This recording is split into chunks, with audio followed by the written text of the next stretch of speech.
امام علی علیہ السلام کی خدمت میں ایک شخص آیا اور دست ادب کو جوڑ کے عرض کرنے لگا، یا علی، کیا مرنے کے بعد انسان اپنے گھر واپس آتا ہے؟ جو دنیا میں ان کے رشتے تھے ان کو یاد کرتا ہے؟ بس یہ کہنا تھا تو امام علی علیہ السلام نے فرمایا، افسوس ہے کہ زندہ انسان بھول بھی خود جاتے ہیں اور بھول جانے کا شکوہ بھی خود کرتے ہیں۔ یاد رکھنا، جب انسان مر جاتا ہے، موت کے بعد برزخ کے 21 دیال ہیں اور ان 21 دیال میں 7 دبیر ہیں۔ پہلے حصے میں موت کے بعد وہ لوگ ہوتے ہیں جن کے اعمال بد ہوتے ہیں، جو بے انتہا گناہ کرتے ہیں، جن کی وجہ سے زمین پہ بہت لوگ روتے ہیں۔ ان کے پاؤں اور ہاتھوں میں آگ کی زنجیریں پہنائی جاتی ہیں اور وہ روتے رہتے ہیں۔ ان کو اتنی اجازت نہیں ہوتی کہ وہ اپنی برزخ سے باہر نکل سکیں، کیونکہ ان کے لیے دوزخ کا دروازہ کھل چکا ہوتا ہے۔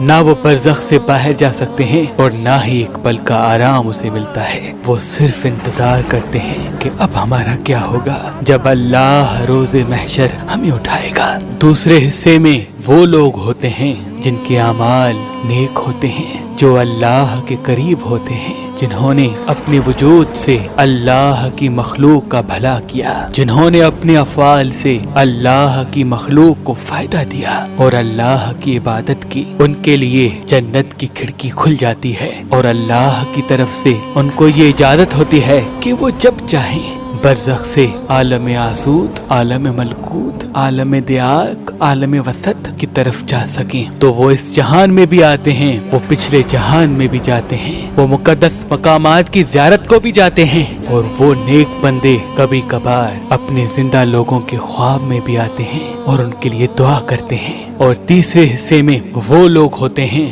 جن کا ترازو برابر ہوتا ہے۔ ان کے گناہ تو اتنے نہیں ہوتے لیکن ان کی نیکیاں بھی اتنی نہیں ہوتی۔ انہوں نے کسی کو نقصان بھی نہیں دیا اور انہوں نے کسی کو فائدہ بھی نہیں دیا۔ تو ان اللہ کے بندوں کے لیے نہ دوزخ کی کھڑکی کھلتی ہے اور نہ ہی جنت کی۔ وہ دوسرے جہانوں میں جا نہیں سکتے، لیکن اللہ کی طرف سے ان کو یہ مہلت ضرور ملتی ہے کہ وہ زندہ انسانوں کی دنیا میں جائیں، لیکن ان کا قبر سے باہر جانے کا ایک مخصوص وقت ہوتا ہے۔ تو اس نے پوچھا، یا علی، کون سا وقت؟ امام علی علیہ السلام نے فرمایا، جس طرح سے انسان دن اور رات کی قید میں قید ہیں، وہ اسی حساب سے اپنا وقت تشکیل دیتے ہیں، ویسے ہی مرنے کے بعد برزخ کی دنیا کا وقت دیبار اور نسور کی ذات میں ہوتا ہے۔ برزخ کا ایک نسور زندہ لوگوں کی دنیا کے 7 دن اور 7 راتوں کے برابر ہوتا ہے۔ اللہ کی طرف سے ان کو اتنی ہی مہلت ملتی ہے کہ وہ نسور کے اول حصے میں جائیں اور جو لوگ زندگی میں اس کے ساتھ رہا کرتے تھے انہیں کہیں کہ وہ ان کے لیے نیک اعمال کریں اور اس نیک عمل کا ثواب اسے بخشیں۔ تو وہ کہنے لگا، یا علی، نسور کا پہلا حصہ اس دنیا کے حساب سے کون سا ہوتا ہے؟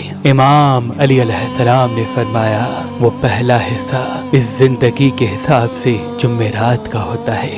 ہر جمعرات تمہارے مرحومین تمہارے گھر کو آتے ہیں اور تمہیں کہتے ہیں کہ جس طرح سے آج ہم مر چکے ہیں، نہ ایک نیکی بڑھا سکتے ہیں اور نہ ہی ایک گناہ کم کر سکتے ہیں، ویسے ہی ان قریب تم بھی مر جاؤ گے۔ وہ بار بار تم سب سے مخاطب ہوتے ہیں کہ میری آسانی کے لیے، میری برزخ کے لیے کچھ نیک عمل کرو، لیکن افسوس تو یہ ہے کہ زندہ لوگ اپنے مزے اور خواہشات کے پیچھے اتنے گم رہتے ہیں کہ وہ ان کی آواز تک نہیں سنتے اور نہ ہی کوشش کرتے ہیں۔ میں نے اللہ کے رسول سے سنا کہ اپنے مرحومین کے لیے نیک اعمال کرتے رہو، کوشش کر کے ہر جمعرات کسی مستحق کو کھانا کھلایا کرو اور اس کا ثواب اپنے مرحوم کو ہدیہ کرو۔ تو اس نے کہا، یا علی، اگر اتنی دامن میں وسعت نہ ہو تو امام علی علیہ السلام نے فرمایا، جو کھانا تم خود کھاؤ، چاہے وہ سوکھی روٹی ہی کیوں نہ ہو، اس پہ سورہ فاتحہ پڑھو اور 3 مرتبہ سورہ اخلاص پڑھو اور پھر اللہ سے